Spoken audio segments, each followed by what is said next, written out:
When I first met my daughter's boyfriend, to be honest, I wasn't impressed at all. His first gift left our entire family speechless. First, he showed us a tattoo, and it turned out to be our family portrait. Even our dog was in it. Although Laird looked like a complete weirdo, he already owned a mansion at a young age and had founded his own gaming company. Knowing we were coming to visit, he built a bowling alley just for me. Even the light box had a photo of me and him on it. Then we toured the front hall. He knew my wife loved photography and art, so he carefully picked unique art pieces just for her. Even so, I pulled my daughter aside to criticize him. Yes, I mean the moose and the language, come on. Besides being rich, I really didn't see any good qualities. Steffi looked guilty. She said, "I should have told you about him earlier. But if you just get to know Laird, you'll see he's a good person.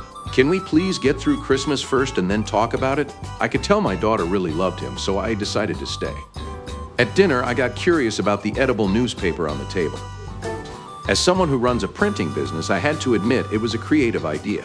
When I asked how they met, Laird, who usually swears like crazy, suddenly spoke softly and sincerely, constantly praising Steffi for everything she does. He remembered all her favorite things, and since he can't lie to save his life, he accidentally revealed how long they'd been together, which completely contradicted what my daughter told us.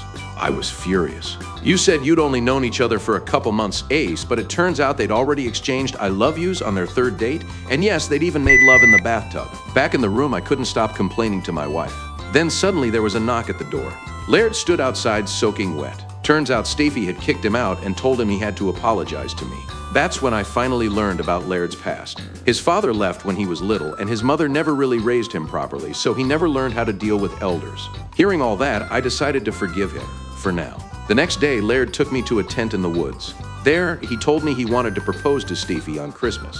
The moment he said it, I jumped up and strongly objected, telling him Steffi was too young, she hadn't even graduated college yet. But Laird begged me for a chance.